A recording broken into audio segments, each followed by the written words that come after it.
Оройн төрүүлэгчдийн MBC NEWS мэдээллийн хөтөлбөрийн баасан гарагийн дугаар эхэлж байна. Мэдээллийн товчхонд анхаарлаа хандуулна. Зөвхөн 2 дугаар сургуулийн өргөтгөлийн барилгын ажил санхүүжилт улмаас төр зогслоо. Аймгийн газрын харилцаа барилгын хот байгуулалтын газраас гүйцэтгэлийн төсөл өргөтгөхийг нэмж оруулж ирсэн учраас баталж өгөх боломжгүй гэлээ.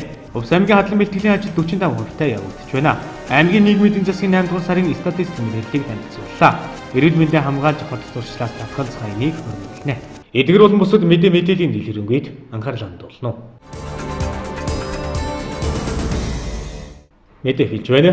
Зөвхөн 2 дугаар сургуулийн өргөтгөлийн барилгын ажлыг улсын төсвөөр амар санаа компани гүйцэтгэж байгаа. Амар санаа компанийн зүгээс эхний ээлжийн гүйцэтгэлийн 400 сая төгрөгийн санхүүжилт авахаар аймгийн газрын харилцаа барилга хот байгуулалтын газарт гүйцэтгэлээ батгуулахаар хөргүүлсэн боловч газрын харилцаа барилга хот байгуулалтын газраас гүйцэтгэлийн төсөв төртөг нэмж оруулж ирсэн үндэслэлээр баталж өгөөгүй байна. Иймээс барилгын ажил санхүүжилтгүй улмаас төр зогсоод байна. Мэдээллийг тэнцвэртэй хүргэх үүднээс хоёр талын байр суурийг хүргэж байна. Барилга хөсрөлтийн амар санаа компанийн гүйцэтгэж байгаа Цогцлбор 2 дугаар сургуулийн өргөтгөлийн барилгын ажлын нийт төсөв нь 2 тэрбум төгрөг юм а. Тэрийн заасны дагуу энэ жилийн 10 дугаар сарын 1 гэхэд эхний 1 тэрбум төгрөгийн ажил хийгдэж дуусах юм байна. Амар санаа компани барилгын ажил хийснээс хойш санхүүжилт аваагүй бөгөөд эхний ээлжийн гүйцэтгэлээр санхүүжилт авах гэсэн боловч аймгийн газрын харилцаа барилга хот байгуулалтын газраас гүйцэтгэлийн ажлын төсөвт өртөхийг нэмэгдүүлж оруулж ирсэн гэх үндэслэлээр баталж өгөхгүй байгаа юм байна. Тодорхойлбол тус компани барилгын өргөтгөлд шаардагдах 64,000 тоосхыг Орсын олонны улсаас захиалж авсан бөгөөд эхний гүйцэтгэлдээ Б блокийн өрөлгөөс үлдсэн тоосгоо нэмж оруулсан гэж тус компанийн төлөөлөл тайлбарлаж байна. Өргөтгөл шаардлагатай амар санаа компани одоо 2 дугаар амжилтын өргөтгөлийн ажил маань хэвийн явагдаж байна. Б блок маань ерөнхийдөө өргөлийн ажил зэгсрээд дуусаад хавтангаа таваад мөөгөө хавтангаа усраад Б блокийн ажил бол үндсэндээ дуслаа. Тэгээ одоо сургуулийн захиргаатай бас яриад бид нэр Б блокийн хавтан таваад 3 дугаар давхрын өрлөг дуусна, ажил дуусантай холбогдуулаад доор нэг 4 анги байгаа. Тэрнийхээ засал маслыг хийгээд бас дотроос нь баган дам руу гарч байгаа учраас бас жоохон ачаалалтай дотор заслын ажил гэдэг юм их байгаа. Тэгээ тэр болгоныг бас зохицуулаад дотор засалчд ажиллаа хийж байна. Тэгээд одоо 15 гихтүүд энэ чинь 4 ангийг ашиглалтанд оруулаад хичээллэх боломжтой болгоод бас нэг 20-25 гихтүүд энэ чинь А блокийн Өвт блокийнхаа нэг давхрыг одоо бүрэн ашиглалтанд оруулаад хичээллэх боломжтой болгоод ингээд ажиллаа зохицуулаад одоо сургуулийн захиралтай яриад одоо ажил маань хэвээ өгдөж байна. Гэтэл одоо санхүүжилт аваагүй манайх. Нэг төгрөгийн санхүүжилт аваагүй байгаа. Тэгээ одоо 8 сарын 30-нд гүйцэтгэл өгсөн. 8 сарын 30-нд гүйцэтгэл өгөөд одоо өчигдөр одоо газрын харилцаа барилга хот байгуулалтын дарга Инкватор гомсөрн тэрүүтэй хүмүүс ирж үзээд хараад явлаа. Тэгээ гүйцэтгэлийг мань баталж өгдөг, гарын үсэг зурж өгдөг. Тэгээ яагаад юунаас болсон яасан ихтэй зэрэг тоосх нь одоо илүү урсан байна. Б блок төр урах хэвээр тоосхон илүү урсан байна гэдэг одоо тиймэрхүү шалтгаан юм хэлж байгаа юм байна л да. Тэгэхээр манайх бол энэ тоос бол улс ховор тоосох. Монголд болддгоо. Тэгэд бүр гадагшаа Оросоос бид нар захиалж гаднаас авчирсан тоосгол та. Тэгээд одоо нийгмээс нь таталт хийгээд тоосгоо захиадаад авцсан. Тэгэд одоо энэ талбай дээр бүүцсэн тоосхыг одоо мөнгөөр аваад ирсэн тоосох шүү дээ. Чи дараагийнхаа барилга дахиад хэрэглэхдээ л урна. Тэгтэл тоосч нь илүү байна энэ төргээл янз бүрийн шалтгаан хэлэл гүйцэтгэлийг нь баталж өгдөг. Ажил одоо зогсоход хүрч байна. Амар санаа компанийн хувьд ажлаа шахаж Б блокийн нэг давхрын 4 ангийг ашиглалтанд оруулж хичээл орох боломжтой болгох юм байна. Мөн түүнч А блокийн 3 давхрын өрлөг болон дээврийн ажлыг дуусгаж нэг давхрыг нь ашиглалтанд оруулахаар сургуулийн удирдлагуудтай ярилцжээ. Гэтэл гүйцэтгэл баталж өгөхгүй байгаа учраас арга үгүй ажлаа төр зогсоох болсныг хэллээ. Үнэхээр хүнд байна. Одоо өөрийн хөрөнгөөр одоо үдийг хүртэл явлаа. Улан амтны хүүхэд хичээл сургуульд орж байна. Хүүтэн нойтон болж байна. Тийм ээ. Тэгээд одоо яаралтай ажиллаа дуусгамаар байдаг. Одоо цаг агаарч бас күүтрээд өөрдөө бас жоохон эвгүй байна. Тийм. Тэгээ одоо бас ажиллаа боломжийнхаа яриа шахаад ингэ явуулах гэхээр санхүүжилтэн дээр гацаад сургуулийн захиралуудаа байхгүй захиралтай бас ярина. Тэгээд одоо ажиллаа зогсоохоос биш яг мөнгөгүй юм чи олон улс чинь бас цалин мөнгө байна. Юу яс байх вэ тийм ээ. Тэгээд одоо иймэрхүү шалтгаууд байна л да. Санхүүжилтийн хувьд бол бэрхшээлтэй юмнууд байна. Тэгээд одоо гүйцэтгэлийн аммаар байна. Тэгээд одоо ингээд саад тэг болоод ахаар хэцүү байна. Ажил явахд үнэхээр хүнд байна.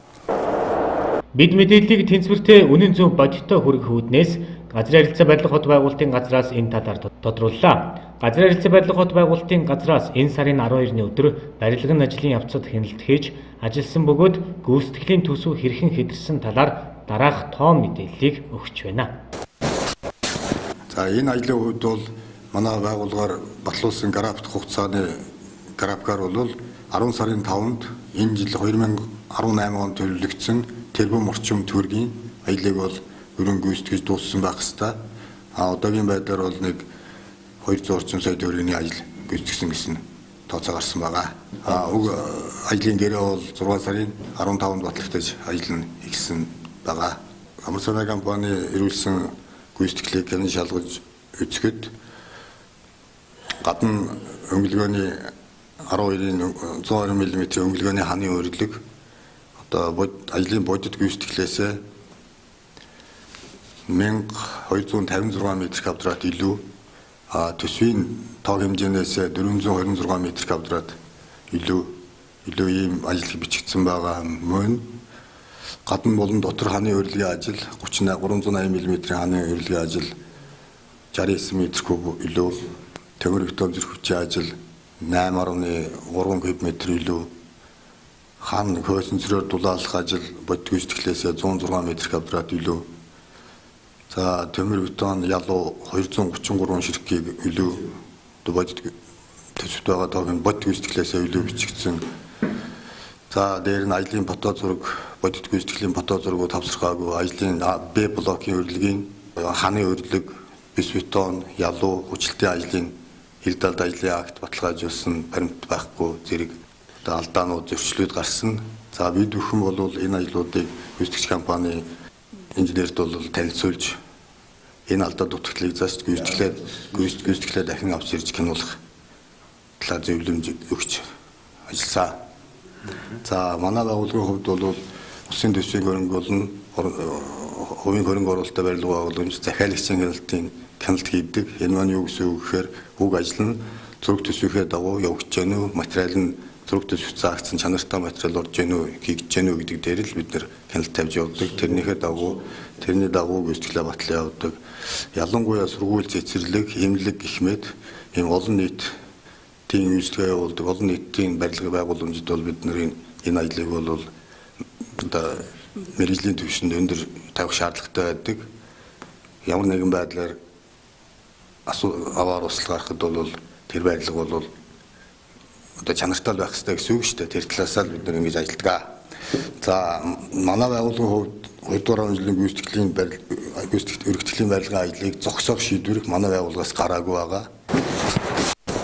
Амар санаа компанийн зүгээс гүйцэтгэлийн материалыг 8 дугаар сарын 30-нд газрын харилцаа барилга хот байгуулалтын газарт хөрвүүлсэн 14 хоног болж байна гэсэн мэдээллийг холбогд хадам тушаалтан өгсөн хэдий ч газрын харилцаа барилга хот байгуулалтын газраас өгсөн тайлбараас үзвэл гүйцэтгэлийн материалыг энэ сарын 10-ны өдөр гадны хүнээр дамжуулан тус газарт хөрвүүлсэн гэх хоёр талын зөрүүтэй тайлбарыг өгч байгааг одоо хүргэе.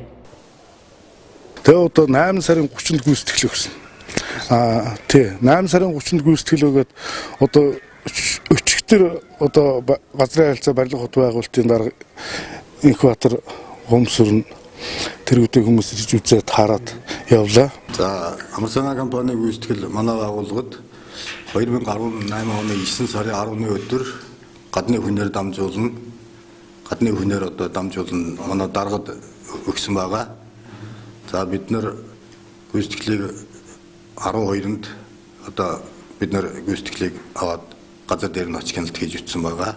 За манай байгууллагын хувьд бол захиалагчийн хяналтын дүрм зааснаар гүйцэтгэлийг ажлын 5 хоногт хянаж баталдаг байгаа. Мөн гүйцэтгэлийг тухайн гүйцэтгэгч компани албан тоотоор хандаж манай байгууллагуудад өгдөг байгаа. Тэгэхээр энэ нь бол яг тэр албан ёсны албан тооттой ирээгүй гадны хүнээр дамжуулагдсан ирсэн. Энэ хоёр байгууллагын үл ойлголцлоос болж сургуультай сурч чадахгүй өөр сургууль дамжин суралцж байгаа 100 хүүхдийн эрх ашиг хохирох ёсгүй. Тиймээс төрийн байгууллага хуулийн хүрээнд ажиллаж харин хувийн хэвшлийн байгууллага хариуцлагатай үүргээ гүйцэтгэж ажиллах нь чухал байна. Хүйтэн ноотны өдрөл эхэлж байгаатай холбоотойгоор барилгын ажил зогсохгүйгээр түргийн шуурхаа явах учиртай юм а. Үүнийг цогцлбор 2 дугаар сургуулийн сурагчид, эцэг эхчүүд, багш ажилчид хүсэж байна. Нийтийн эрх ашиг хамгийн чухал үлээ.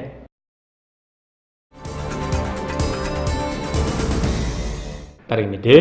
Энэ жилийн хувьд хурбороо оройтож орсноос хадлан хурах ажил хугацаанаас хойшилсан ч малчид хадлангийн ажлыг эд орнуулж байна. Манай аймгийн хадлан хураалтын ажил 45%-тай явагдаж байна. Аймгийн хэмжээнд хадлан хураалтын ажил энэ сарын сүүлээр шувтрах хандлагатай байгаа юм а. Энэ жилийн хувьд сумуудын аюулгүй нөөц 25 тонноор нэмэгдэжээ. Нийтдээ аймгийн хэмжээнд 1050 тонн өвс, 1050 тонн тэжээл бэлтгэхээр болж сумууд аж ахуйн нэгжтэй гэрээ байгуулан өвс тэжээлийн худалдан авалтын ажлыг эхлүүлээд байна. Мөн 350 тонн өвсийг зах зээлд борлуулахаар хувь иргэн болон аж ахуйн нэгжүүд бэлтгэсэн байна. Өнөөдрийн байдлаар бол малчтын төвшөнд бол нийтдээ бол 50,100 тонн өвсийг одоо бэлтгэх ёстой. Үүнээс бол одоо өнөөдрийн байдлаар бол бэлтгэл бол 45%-тай явагдаж байна. Энэ жилийн хувьд бол зуншлаг хур бороо жоохон оройтж орсноос болж хадлан жоохон оройтж байгаа. Яг эд бол яг хадлан бэлтгэлийн ажил явагдаж байгаа. Тэгээд удахгүй одоо 9 сарын сүүлгийгт бол ерөнхийдөө бол малчтын бол бэлтгэл ажил дууснаа. Өвс хадлангийн хур бороо сайтай байгаа учраас энэ жилийн хувьд бол аж ахуйн нэгж иргэд маань нийтдээ бол 350 тонн өвсийг бол зах зээлд борлуулахар бэлтгэгдсэн байж байгаа. Тэгэхээр бол сум маань одоо ер нь мөнгөний асуудал шийдэгдвэл худалдаа авалт хийгээд сум аюулгүй нөөцөө бүрдүүлэх хөрөн боломж нэгдсэн байж байна. Тий. Өнгөрсөн жил манай аймаг 14,000 гад үр тариасан билээ. Энэ нь манай аймгийн энэ жилийн борлон бүтээгдэхүүний хэрэгцээг 100% хангахаас гадна хаврын үр тариалтын асуудлыг 100% хангах юм байна. Манай аймгийн үр тариалалт жилээс жил нэмэгдэх хандлагатай байгаа юм. Аж ахуйн нэгжүүд өөрсдийн хүч нөөц ашиглан ургац хураалтыг хийх юм байна. Энэ жил бол нийт 14,000 гад үр тариалсан.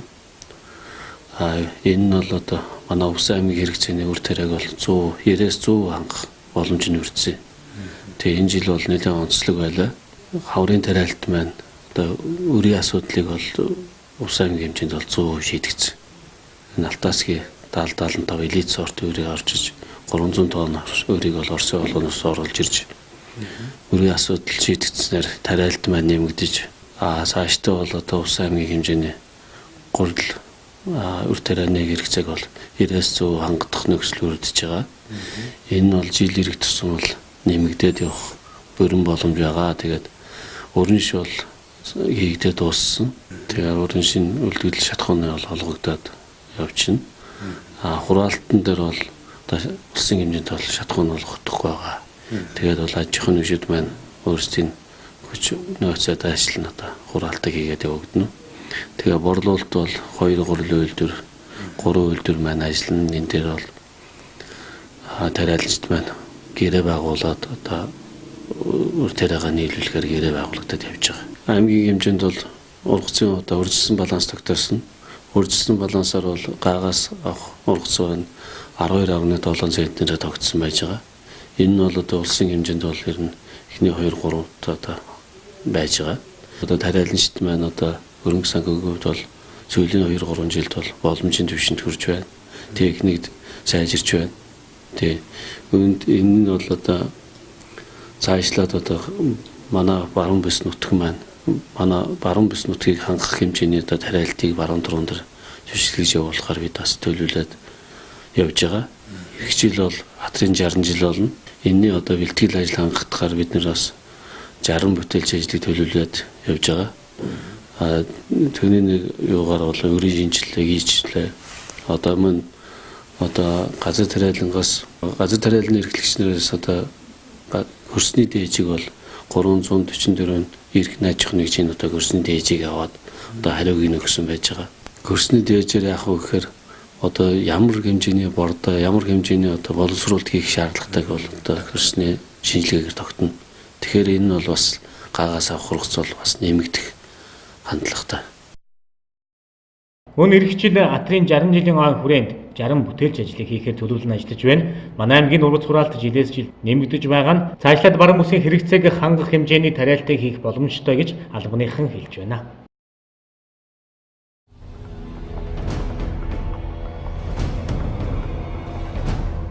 Энэ оны 2 дугаар удирлын байдлаар Монгол улсын хэмжээнд 1 сая 79.8 мянган зээлийн данс байна. Үүнээс 308.9 мянган цалингийн, 233.2 мянган тэтгэврийн, 276.3 мянган хэрэглээний, 93.9 мянган ипотекийн, 42.6 мянган жижиг дунд үйлдвэрлэл эрхлэгчийн, 183.2 мянган бусад зээлийн данс байна. Зээлийн дансны тоо 2016 оны 2 дугаар улиралд 904.8 мянга байсан бол 2017 оны 2 дугаар улиралд 951.5 мянга, 2018 оны 2 дугаар улиралд 1 сая 79.8 мянга болж өсчээ. Тодорхойлбол энэ оны 2 дугаар улирлыг өмнөх оны мөн үетэй харьцуулбал 13.5% өссөн байна. Монгол улсын хэмжээнд 93.9 мянган ипотекийн зээлийн данс байгаагаас 58.3 мянган Монголын ипотекийн корпорацид шилжжээ. 1 сая 79.8 мянган зээлийн дансны 48.2% нь нэг хүртэл жилийн хугацаатай, 43.5% нь 1-ээс 5 жилийн хугацаатай, 5% нь 5 ба түүнээс дээш жилийн хугацаатай, 3.3% нь чанаргүй зээлийн ангиллалд багтаж байна.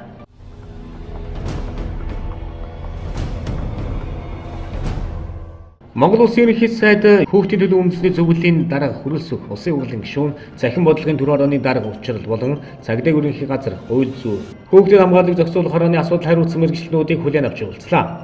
Уулзалтаар цахим орчинд хүүхдийн эрхийг хамгаалах талаар авч хэрэгжүүлж байгаа арга хэмжээ, цаашид явуул үйл ажиллагааны талаар санал солилцлоо. Цагдаа ерөнхий газраас явуулсан судалгаагаар Монгол улсын хэмжээнд 3.8 сая ширхэг гар утас иргэдийн хэрэглээнд ашиглагдаж байгаагаас 2.5 сая ширхэг нь тогтмол цахим орчинд нэвтрэх боломжтой ухаалаг гар утас байгаа юм а. Түүний хэрэглэгчдийн дийлэнх олонх нь өсвөр насны хүүхэд залуус эдэлж байгаа юм. Цахим орчинд чөлөөтэй нэвтэрч мэдээлэл хүлээж авах, сургалтад ашиглахаас гадна нүүр ном буюу Facebook хуудас өргөн хэрэглэж байгаа нь зарим талаар сөрөг үр дагавар үзүүлэх болжээ. Хүүхдүүд хурамчаа ихтэй иргэдтэй харилцаж эдэн мөнгө, сэтгэл санаа, бие махбодоор хохирч, гэмт хэрэгт холбогдсон тохиолдол цагдаагийн газарт энэ онд өмнөх оны мөн үетэй харьцуулахад нэг дахин их бүртгэгдсэн байна. Иймд цахим орчинд хүүхдийн эрхийг хамгаалах чиглэлээр нэг арга хэмжээ авах нь зайлшгүй шаардлагатай байгаа юм. Хүүхдийн төлөө үндэсний зөвлөлийн дарга хөрөлсөх цагдаагийн ерөнхий газрын урьдчилан сэргийлэх хэлцээ санаачилж буй ампрэнд хөдөлгөөн аяныг дэмжиж байгаагаар илэрхийлж, эцэг эхчүүд нийт иргэдийг нэгтгэхийг уриаллаа.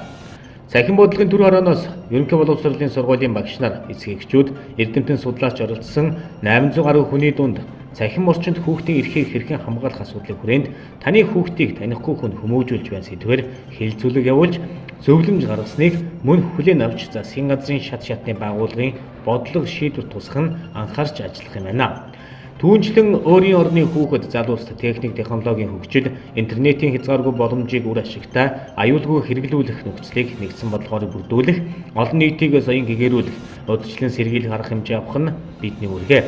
Түүнчлэн төрийн байгууллагуудаас гадна эцэг эхчүүд, урлаг, спортын алдартнууд иргэн бүрийн оролцоо чухал юм байна.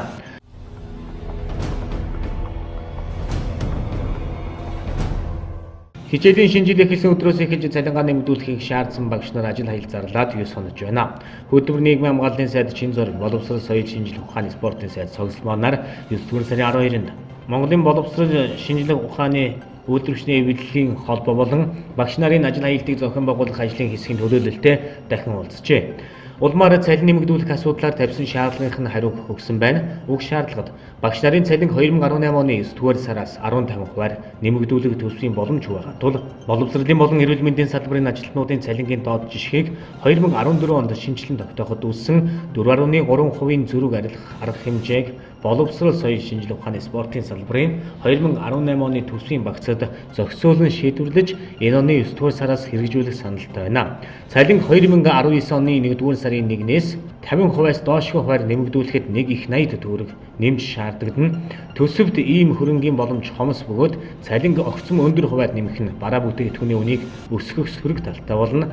Харин төрийн албан хаагчдын цалин 2014 онд нэмэгдүүлснээс хойш хүн амын худалдан авах чадвар буурсантай холбоотойгоор засгийн газрын 2016-аас 2020 оны үйл ажиллагааны хөтөлбөрийн хугацаанд үе шаттайгаар төрийн албан хаагчдын цалин 50 хүртэл хуваар нэмэгдүүлэх зорилт тавин ажиллажээ. Хүүхдийн сурч боловсрох эрхийг хангах үүднээс ажил хаялтад оролцож байгаа багш нарын цалин хөлсийг нөхөн олгох асуудлыг бүрэн шийдвэрлэх боломжтой гэж үзэж байна хэмээн Монголын боловсрол шинжилгээ ухааны үйлдвэрчдийн эвлэлийн холбоонд хөрвүүлсэн шаардлага хариуд онцолсон байна.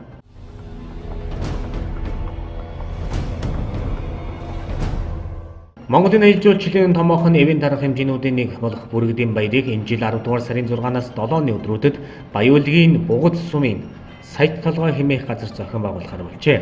Арга хэмжээг аймгийн засаг даргын тамийн газар, байгаль орчин аялал жуулчлалын газар, Монголын бүргэдчдийн холбоо хамтран явуулах бөгөөд холбогдох байгууллагуудаас өгсөн мэдээлэлээр дэлхийн 100 гаруй орноос 1500 орчим жуулчин ирнэ гэсэн урьдчилсан тооцоо гарсан байна.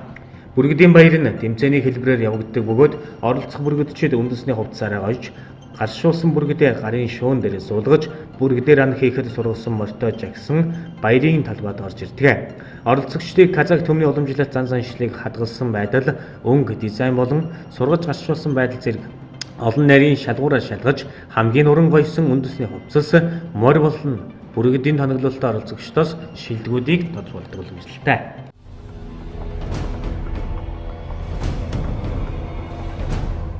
Ард иргэд хүүхэд залуусын ном эрдэмтэд дурлан нөхөрлүүлэх ном унших хөтөлбөрийг дэмжих зорилгоор үндэсний номын баяр 2018-ыг 9-р сарын 14-15-ны өдрүүдэд улс орон даяар нэгдсэн төлөвлөгөөгөөр 100 гаруй арга хэмжээг ном бол таны гарт барих мөрөөдөл юм, мөрөөдлийнхөө төлөө урандор зохион байгуулах гэж байна. Үндэсний номын баярыг боловсрол соёл шинжилгээ ухааны спортын яам, засгийн газрын хэрэгжүүлэгч агентлаг, соёл урлагийн газар, Монголын зохиолчдын эвлэл, номын соёлт ертөнц төрийн бус байгууллага хамтран зохион байгуулах юм а. Үндэсний хэмжээнд зохион байгуулагдах номын баярт зохиолч яруу найрагчид, аймаг нийслэл орон нутгийн номын сангууд, хэвлэн нийтлэгчид, хэвлэлийн газар номын эрдэмийг сурталчилж түгээн дэлгэрүүлдэг байгууллага, уншигчид оролцсноо. Энэ удаагийн номын баярын онцлог нь соёл урлагийн ууган байгууллага Монголын зохиолчдын эвлэлийн 90 жилийн ойг өгтөн ардын уран зохиолчдод хүнд үтгэл үзүүлж тэдний уран бүтээлийг сурталчлахын зэрэгцээ төрийн уран удаагийн шагналт ардын уран зохиолч нэрт эрдэмтэн Цэндийн дамын сүрэнгийн мэндэлсний 110 жил, төрийн шагналт зохиолч найруулагч орчуулагч оюуны мэндэлсний 100 жил, төрийн хошуу шагналт эрдэмтэн зохиолч Нацаг доржийн мэндэлсний 100 жил, хүүхдийн нэрт зохиолч яруу найрагч Содом доржийн мэндэлсний 90 жил, Нацаг доржийн нэрэмжит шагналт Нимагийн мэндэлсний 90 жил зэрэг тэгшөөн тохиож байгаа зохиолчдын намтар ном бүтээлийн үзэсгэлэнг номын сангуудтай хамтран Жанжин Сүхбаатарын талбайд зохион байгуулна.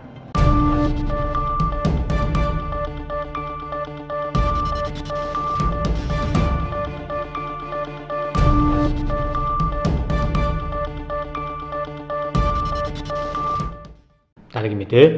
Аймгийн засаг даргын тамийн газрын дэргэдэх статистикийн хэлтсээс 2018 оны 8 дугаар сарын нийгмийн эдийн засгийн үзүүлэлтийн статистик мэдээллийг танилцууллаа. Мэдээллийн дэлгэрэнгүй Тодрол уулангаас хүлээн авч үзнэ.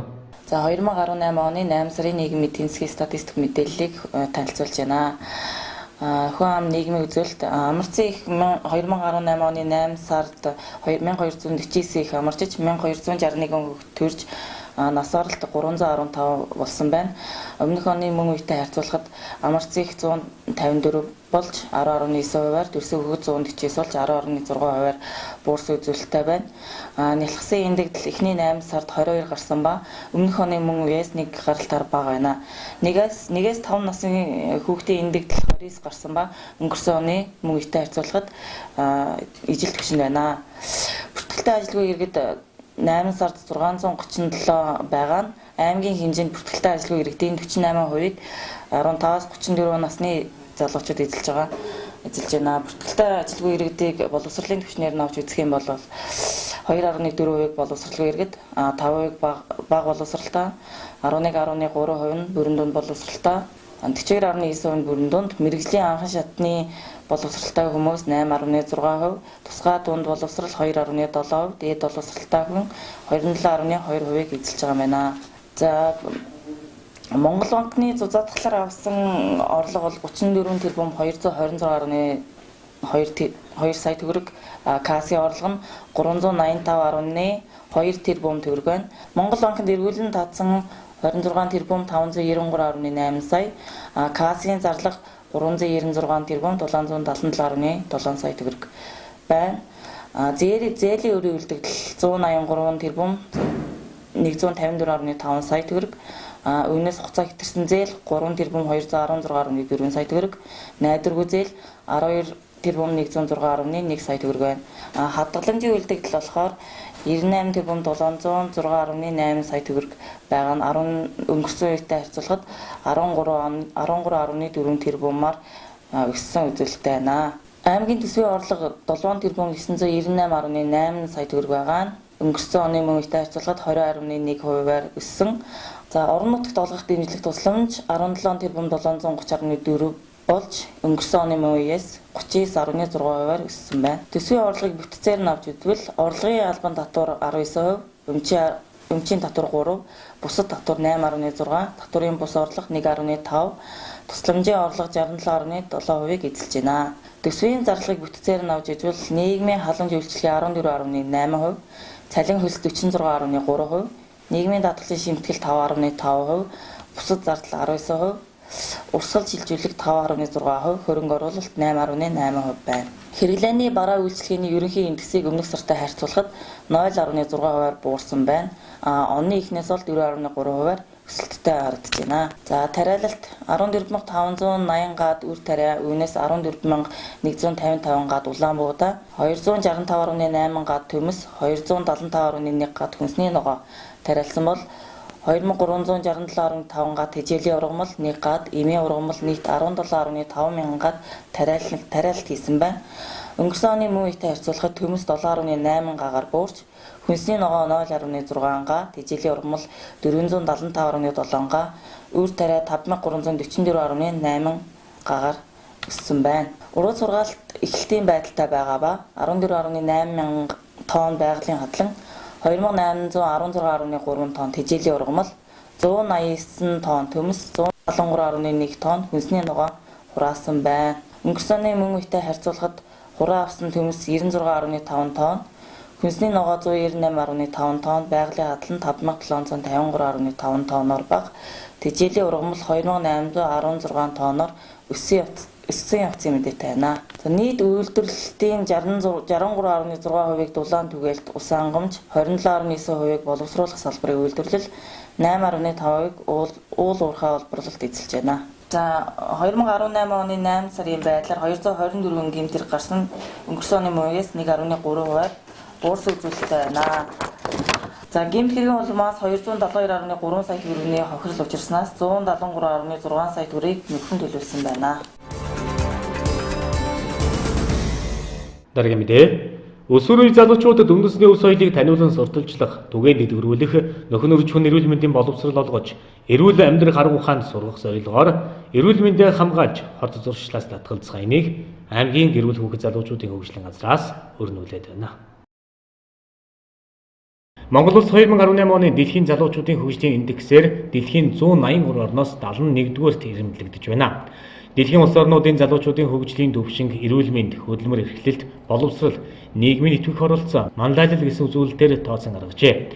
Манай аймгийн нийт хүн амын 36.8%-ийг 15-аас 34 насны залуучууд, 70.6%-ийг тэгээс 34 насных нь эзэлдэг байна.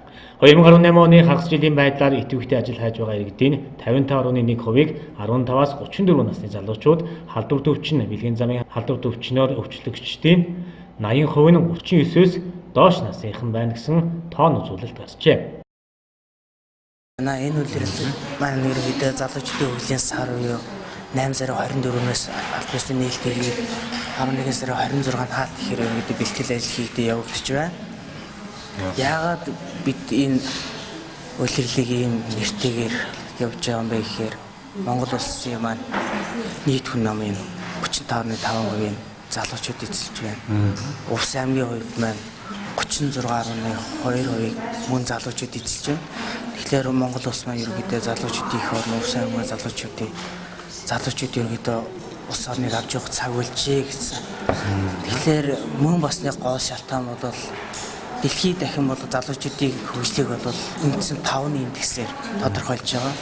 Энд боловсрол, эрүүл мэнд, боловсрол гэхээр өрсөлдөж чадах үе боловсрол гэж байгаа. Хөдөлмөр эрхлэлт, мөн хариуцлагатай манлайлал гэсэн ийм 5 үзүүлэлтээр ирэмблэхээр 17 оны 18 оны ирэмбэр бол 183 улсыг ирмэлэхэд Монгол улс маань 71-р байранд оржээ.